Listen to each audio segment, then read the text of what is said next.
Sanggar Cerita mempersembahkan Sabda Pandita Ratu.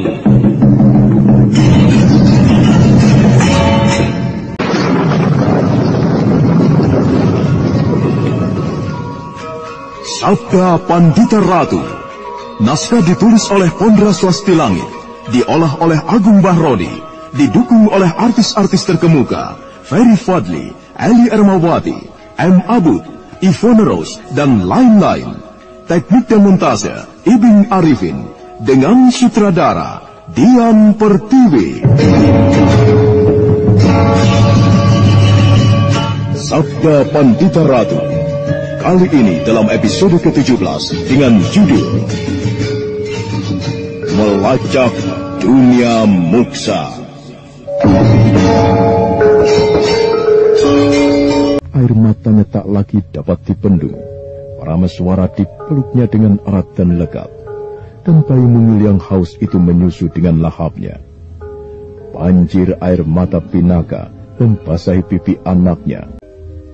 Adalah dini hari yang sama, tetapi di suatu tempat yang berbeda, tidak seberapa jauh dari lereng Kelut. Seorang perempuan tengah berada di dalam hidup dan mati, dalam perjuangannya melahirkan seorang bayi. Ya Tuhan, Biung, aku tidak kuat, Biung. Aku tidak kuat lagi. Tahan, Duk. Ayo, ulangi sekali lagi. Ulangi lagi. Bayimu akan segera lahir. Ayo. Ya Tuhan, aku tidak kuat. Aku tidak kuat lagi. Yang Batar Agung, aku tidak kuat. Mati aku. Nyebut, Duk. Nyebutlah. Ayo. Nyebutlah asmane Gusti Kang Maha Agung. Ayo sekali lagi. Bayimu hampir lahir. Ulangi lagi, Nyai. Ayo. Mati aku. Matilah aku. Aku tidak kuat lagi, Biung. Aku tidak kuat.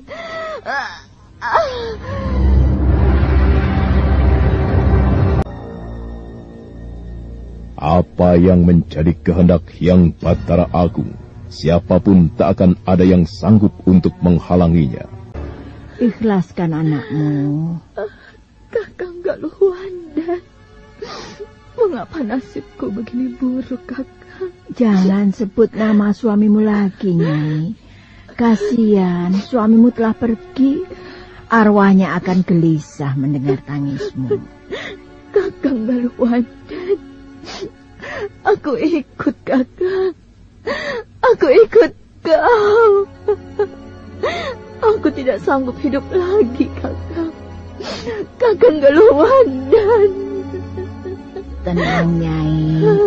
Aku minta tenangkan pikiranmu. Jangan ikuti angan-angan yang tidak pada tempatnya. Biung, bagaimana, Nyai? Benarkah bayiku tidak bernafas? Segera menyerahkan bayi merah yang terbungkus oleh secarik kain kepada Nawang Gumilang. Didekapnya bayi lemah yang telah tidak bernyawa itu. Tiba-tiba dada Nyai Nawang Gumilang berdesir ketika memeriksa telapak tangan kanan anaknya. Ada sesuatu yang tidak dimengertinya. Biung, lihat. Apa ini, Biung? Di telapak tangan kanan anakku ini. Ini apa, Biung? Barangkali itu yang namanya Toh. Toh? Benar. Akan tetapi ini aneh sekali, Biung. Lihat, masa seperti ini, Toh? Bukan, Biung. Ini Raja. Raja? Mengapa anakku yang tidak bernyawa ini memiliki raja? Nyai Nawang Gumilang memeriksa telapak tangan bayinya itu dengan seksama. Sekilas bagaikan terlupakan kepedihan hatinya, digantikan oleh keheranannya. Telapak tangan bayi itu diusap-usapnya. Nyai Nawang Gumilang merasakan adanya bagian yang kasar pada telapak itu. Didorong oleh penasarannya, telapak tangan itu diusap-usapnya sekali lagi dan diperhatikannya dengan cermat. Tidak salah lihatkah aku ini? Biung, lihat Biung. Lenyap. Lenyap. Raja itu lenyap. Kenapa dengan anakku, Biung? Kenapa dengan anakku? Aneh sekali. Lenyap. Apa artinya, Biung? Apa artinya semua ini? Anakku, mengapa ada yang aneh? Mengapa ada yang tidak wajar seperti ini, Biung? Dengan pandangan cemas, Nyai Nawang Gumilang memeriksa seluruh tubuh bayinya, kembali ke bagian telapak tangan kanannya. Tetapi raja aneh itu telah lenyap, tak diketahui kemana perginya. Namun Nyai Kedaung dukun bayi itu yang kemudian terkejut. Nyai, lihat telapak tangan kananmu, Nyai. Lihat telapak tangan kananmu. Mengapa pindah ke tanganku? Pindah ke tanganku. Aku lupa siapa namamu. Namaku Badrawati, Bibi. Badrawati. Oh, iya. Bibi ucapkan terima kasih, Le.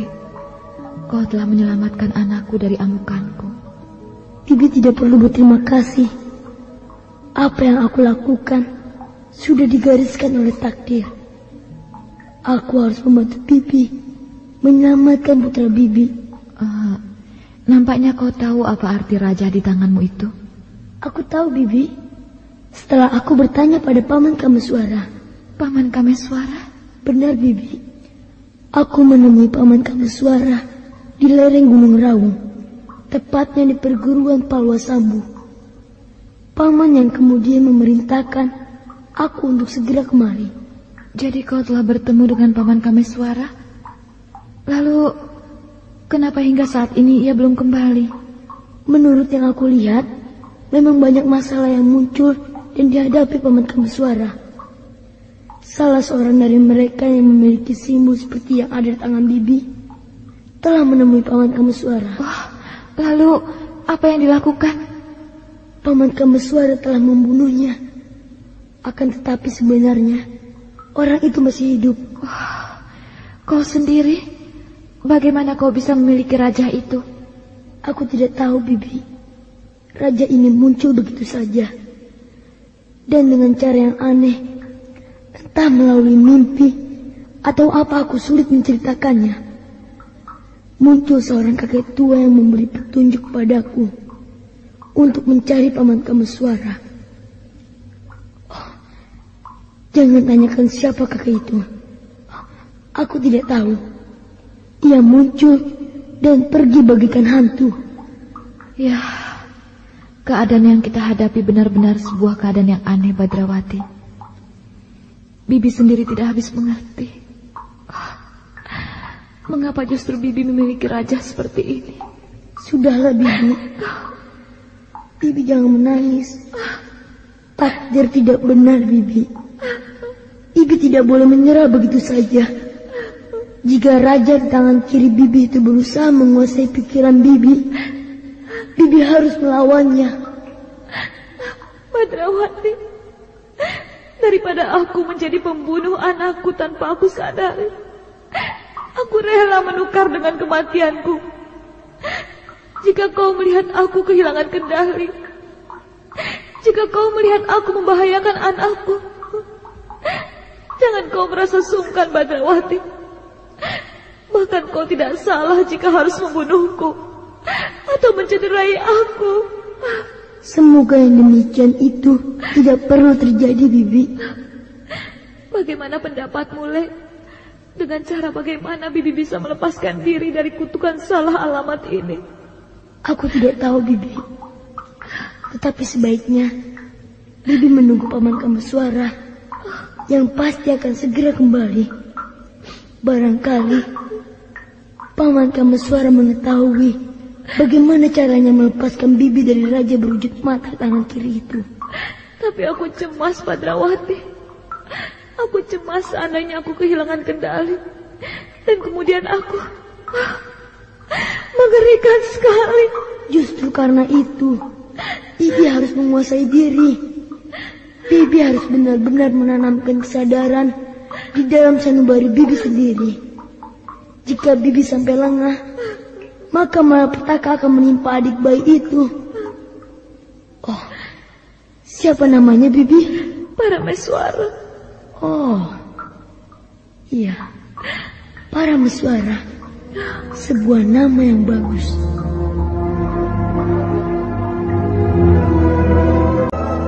Sang waktu kembali bergerak. Sang surya yang semula berada di tengah-tengah langit semakin doyong ke belahan barat. Dan kegelisahan membuat sang waktu bekerja bagaikan tidak wajar, lebih cepat. Bibi Pinaka, Bagaimana, Le? nampaknya hari telah senja. Sebentar lagi gelap, dan bulan akan muncul lagi. Kekuatan bulan yang sehari telah meninggalkan bulan purnama. Andai kata kau bisa berbicara, apakah yang kau akan sampaikan kepadaku, adik bayi? Hah? Bicaralah. Ayo. Kau lucu sekali, adik bayi. Dengan rasa sayang seolah terhadap adik sendiri, Badrawati, si bocah aneh itu, menggendong, menimang-nimang dan ada kalanya mengajak berbicara bayi itu. Parameswara bagaikan mengetahui Badrawati tidak jahat, justru karena itu semakin terpancing celotehnya. Dan di sebuah sudut goa, Pinaka kembali bertarung melawan dirinya sendiri. Pinaka duduk bersila dengan kedua tangan menyilang di depan dada. Tidak akan aku biarkan titisan wara kenya itu mencoba menguasaiku. Badrawati benar. Raja berwujud mata di tangan kiriku ini. Raja yang salah alamat. Oh, kau keliru, Uma Durga. Kalau kau bermaksud memanfaatkan aku justru ibunya. Orang yang paling dekat dengan Parameswara. Maka sang waktu terus bergerak. Setelah senja lewat sedikit, maka bulan menyembul di langit belahan timur. Cahayanya yang terang menerobos di antara kabut dan mega-mega. Dan cahaya bulan itu seolah memancarkan kekuatan yang dirasakan langsung oleh Pinaka Swasti Ratu. Mulai aku rasakan. Berdebah kau Durga Parabandari. Ternyata benar apa yang dikatakan Badrawati. Pengaruh jahat itu akan berusaha menguasaiku ketika ada bulan. Baik. Mari kita lihat siapa yang akan memenangkan pertarungan ini. Jangan pernah berharap kau akan dapat mengalahkan aku, Durga Parabandari. Nampaknya kau haus, adik bayi. Bersabarlah hingga besok pagi. Kau boleh menyusul lagi sepuas-puasnya. Sekarang, beri kesempatan kepada ibumu untuk melawan kekuatan hitam yang berusaha mencengkramnya. Sebaiknya tidurlah. Ayo, tidurlah adik bayi. Digendong di ayun-ayun oleh Badrawati, Parameswara kemudian terpancing kantuknya. Dan sesaat kemudian, bayi yang montok, lucu dan menggemaskan itu telah lelap. Badrawati segera meletakkan di atas hamparan kain. Dengan seksama, Badrawati memperhatikan suasana, mempertajam segenap indranya. Badrawati merasa yakin bahwa di luar goa, mereka yang berkepentingan dengan bayi itu pasti sedang mengintai. Adik bayi sudah tidur. Bibi Pinaka sedang bersembunyi. Menurut Paman Kameswara, aku harus pintar menyiasati keadaan. Aku tidak boleh terlena dengan ketenangan ini. Aku harus selalu curiga. Moga-moga saja Bibi Pinaka mampu menguasai diri. Jika Bibi Pinaka kehilangan kendali, dan ditambah lagi ada orang yang memiliki raja berwujud mata, tentu sangat merepotkan. Sebenarnya lah, seiring dengan waktu yang terus bergerak merambat ke arah malam, dan bulan yang memanjat kian tinggi, pengaruh jahat itu dirasakan semakin tajam mencoba menguasai Pinaka Swasti Ratu. Pada dirinya serasa menjadi sarang jiwa ganda. Bertahanlah Pinaka, bertahanlah, kuasai dirimu. Jangan kau turuti bisikan-bisikan setan itu. Kau akan sangat menyesal, akan sangat memalukan seandainya kau jatuh dalam pengaruh Durga Barapandari. Kuasai dirimu Pinaka. Oh, aku harus membunuhnya. Aku harus membunuh bayi itu. Itu tujuan hidupku. Aku tidak akan membiarkannya menghirup udara lebih lama lagi di dunia ini. Dia harus mati di tanganku. Kuasai dirimu. Tetaplah kuasai dirimu, Swasti Ratu. Ayo, tetaplah kuasai dirimu.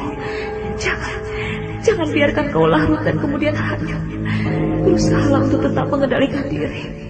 Sebentar lagi, bulan akan berada tepat di atas kepala.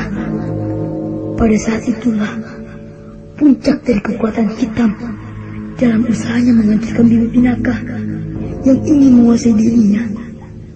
Bulan beranjak semakin naik. Pinaka merasakan kekuatan hitam yang mempengaruhinya itu semakin tajam menggerataki hatinya, serasa tidak kalah tajam dengan malam sebelumnya ketika purnama bersinar penuh.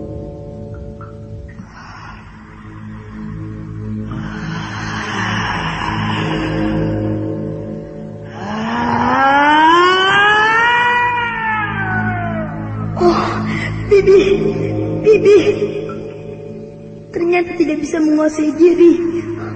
Ingat, Bibi. Tutup mulutmu. Kau, ayo, minggir kau. Minggir kau. Tidak boleh, Bibi. Bibi harus menguasai diri. Jangan larut oleh pengaruh jahat itu. Ia anakmu sendiri. Bibi tidak boleh membunuhnya. Bibi, ingat, Bibi. Minggir kau. Aku akan membunuh bayi itu. Minggir. Kalau kau tidak mau minggir, kau akan mati di tanganku. Sudah menjadi takdirku. Aku harus berjuang melindungi bayi itu. Maaf, Bibi, jika aku terpaksa menyadarkan Bibi dengan cara yang kasar. Jangan salahkan aku jika Bibi terpaksa cedera.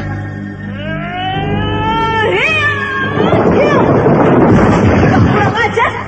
Hop.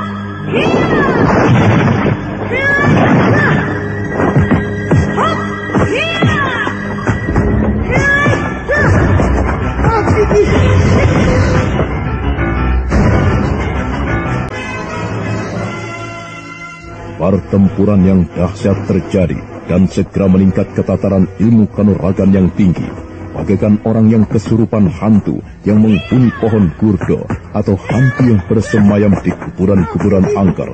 Pinaka Swasti Ratu yang tidak ingat Purwo Duksino menghajar Badrawati dengan serangan yang susul menyusul tiada habis-habisnya. Namun dengan tangkas, terengginas dan gesit tiada terkira, Badrawati mampu mengimbangi serangan-serangan Pinaka, dan dengan cekatan dia menghindar dan ada kalanya menyerang.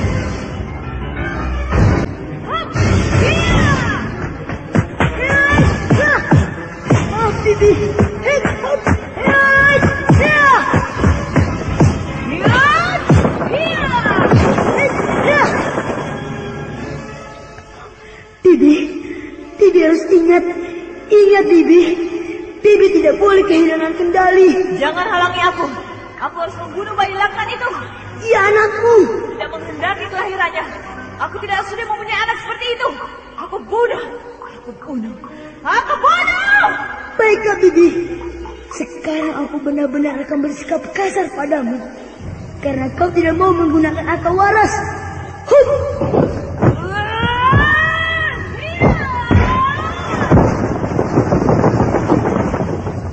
Tubuh Badrawati telah berputar cepat di tempat. Tangan kanannya terangkat tinggi-tinggi, sedikit doyong ke arah ke belakang, sedang tangan kirinya bergerak silang menyilang.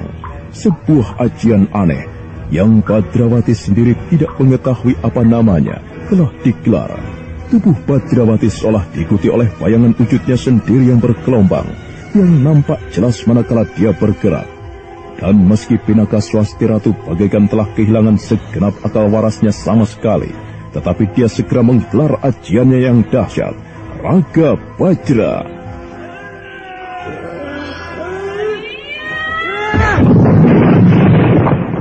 Kurang ajar kau!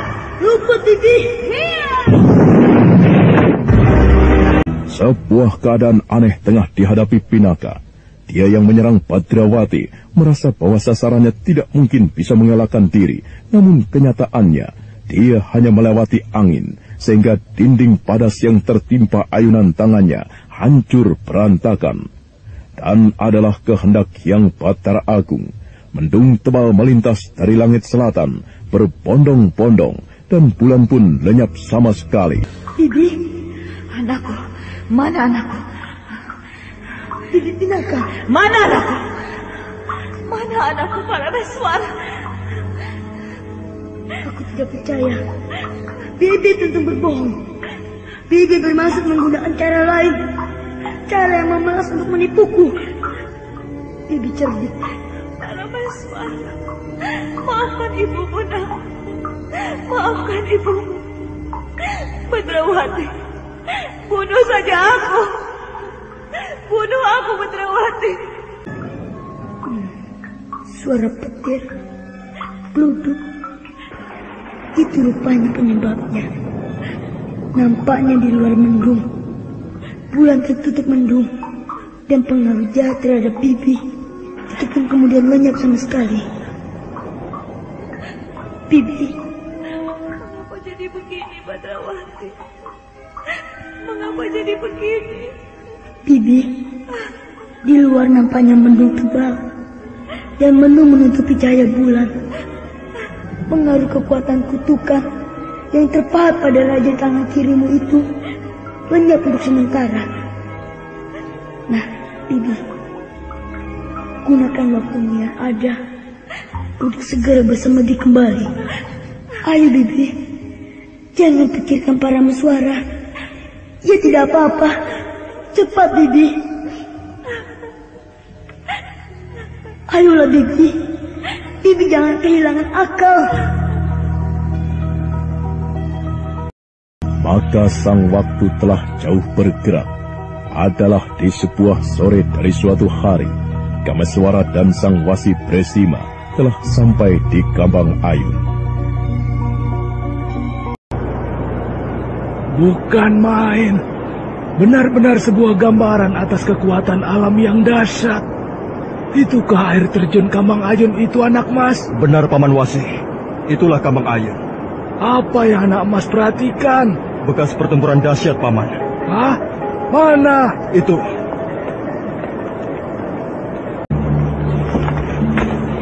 Dua buah pohon yang sangat besar tumbang. Terlihat bekas-bekas pertempuran yang sangat dahsyatnya. Mari, Paman. Kita jangan terlampau lama berada di sini. Aku cemas, jangan-jangan aku benar-benar terlambat. Apa yang telah terjadi? Di sini juga terdapat bekas-bekas pertempuran. Pinaka! Pinaka! Pinaka! Pinaka! Pinaka! Di mana kau? Pinaka! Bagaimana dengan anakku? Bagaimana dengan Parameswara? Pinaka! Apa yang telah kau lakukan terhadap bayimu, ha? Pinaka!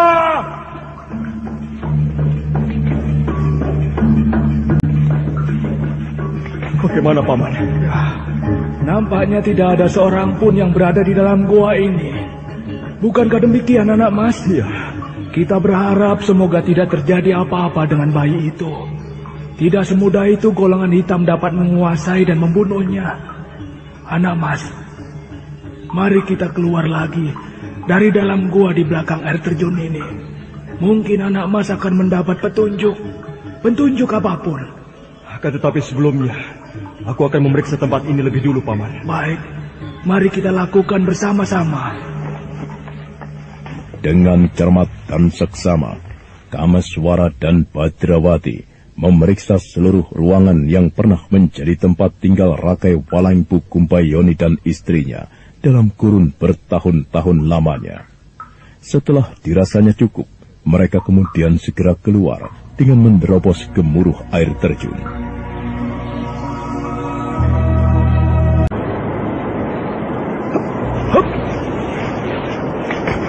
Apakah kira-kira yang telah terjadi, Paman Bersima?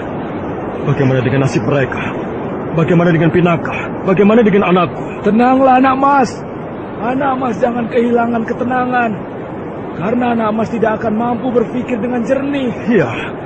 Akan tetapi bagaimana dengan mereka? Bagaimana dengan anakku? Bagaimana dengan Pinaka? Semua itu akan terjawab jika anak mas mampu berpikir tenang. Mampu menyingkirkan kegelisahan itu. Dan kemudian mulai melacak mereka. Mari anak mas. Segala segi mulai kita pertimbangkan. Paman, bagaimana? Apakah semuanya ini ada kaitannya dengan Pinaka? Paman, rasanya ngeri sekali aku membayangkan Pinaka terhinggapi oleh kutukan keparat itu. Dan Pinaka justru menjadi sumber bahaya atas anakku sendiri. Apakah tidak ada kemungkinan seperti itu, Paman? Kemungkinan itu ada. Tetapi semua itu masih merupakan dugaan anak mas. Semuanya belum jelas sebelum anak mas melihat dengan mata dan kepala sendiri. Padrawati. Aku berharap Padrawati telah berada di tempat ini sebelum bencana itu melanda.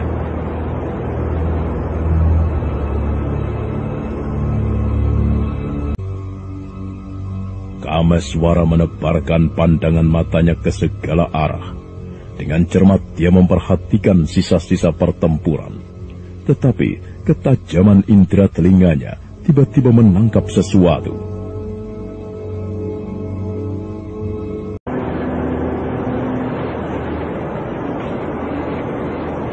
Kita tidak sendirian di tempat ini, Paman. Ada orang. Di mana, anak mas? Aku belum melihat di mana ia berada, Paman. Tetapi aku bisa menangkap desah nafasnya. Nampaknya dari arah sana, Paman. Kameswara mempertajam indera telinganya, bagaikan mengeterapkan aji Sabta Pangrungu, sebuah ajian yang mampu mendengarkan suara-suara yang berasal dari jarak yang tidak terjangkau. Ternyata benar, Kameswara mampu menengarai keberadaan seseorang. Nah, apa yang akan terjadi pada Pinaka, anaknya, dan Padrawati? Dan apa yang akan dilakukan oleh Kameswara, serta siapa orang yang sedang bersembunyi memperhatikan Kameswara itu? Saudara pendengar, untuk mengetahui jawabannya, ikutilah kelanjutan kisah ini dalam seri berikutnya. Sampai jumpa.